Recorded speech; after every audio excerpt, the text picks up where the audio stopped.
Julia, I was so afraid I wasn't going to get to talk with you because we have been iced in. I mean, it's Igloo City where I come from. So I am thrilled that I am here able to talk with you about Mary Riley. This is a project I knew about and been looking forward to it. Very different kind of role for Julia Roberts. Do you think that your fans will think this is a risky thing for you to do, or do you think it's a risky thing for you to do?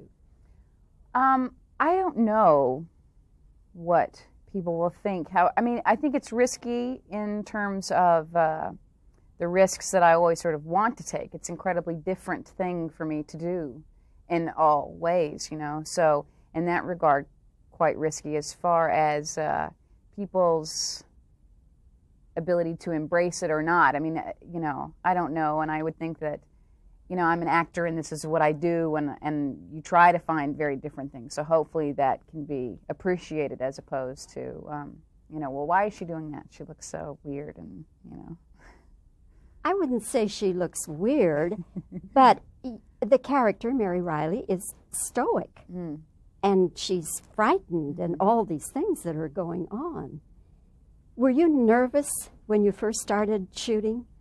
Well, I was nervous in that there was so much, you know, there's so much to this character, very complicated, you know, and nothing I could bring of myself, really. She was so exact in all of this.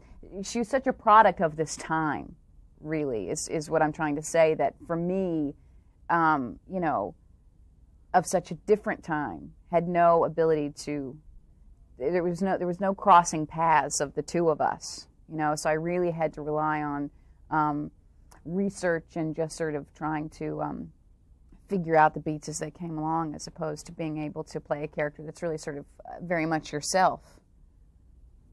I couldn't help but think that you and Tom Cruise have something in common, because so much is made of the fact that you have this megawatt smile, and so does he. And we're actually the same person. Can you imagine? Take off the wig and I'm Tom Cruise. But what I'm getting around to, Julia, is that it's a big plus, and it has also been a minus, because some people think that's all you do on screen is smile. Was that one of the reasons that you enjoyed doing this very stoic Mary Riley? No, because I've never really put a lot of conscious thought or pondering behind smiling, not smiling. You know, I smile when I'm happy. I don't smile when I'm not. And that about covers it for me. I don't do anything based on such sort of frivolous considerations. You know, smiling or not smiling is really a very little consequence, I think. So you think the press makes too much about talking about your smiling? Oh, they do what they want. I mean, that's, you know, I mean, you know, it gets commented on in a nice way, and that's very nice, and, you know, but really, you know, talk to my parents. It's them. They did it. It's got nothing to do with me, you know, so it's, yeah, my teeth and my hair get talked about a lot. I don't know. It's weird. Have you finished the Woody Allen picture? A musical. A Woody Allen picture.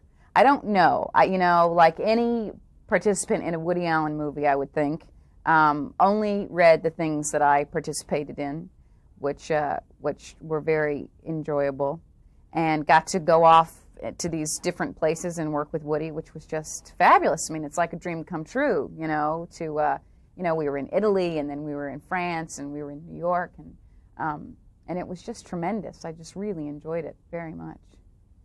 When you had to go back to reshoot the ending, where were you at that point in your life? You had finished a movie, hadn't you, in the meanwhile? I had finished, yes, I believe I had finished Something to Talk About. And it was before I did Michael Collins, so yeah, it was sort of between jobs. Was it difficult to get back into the role? No, I was very enthusiastic. I mean, we had never really finished it.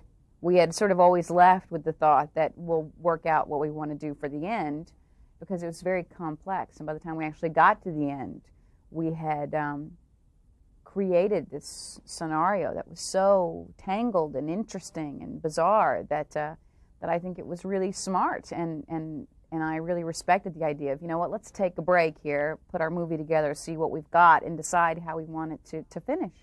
So I was a huge supporter of that, and it was nice to take a break from that character, go off and do something contemporary, and work with Lassa and Dennis and do all that, and then come back to it, because at that point then I missed everybody and I wanted to see everybody and sort of finish it up, and we all were sort of re-energized and reignited for our passion of this story, and had a nice good rest and came back and I think did very good work in those few days that we shot some things. Well, Julia, I do congratulate you on the performance, and I hope that people will see it and will say, wow. I hope so too. And maybe we'll see one another during Michael Collins, who knows. Thank you, Julia.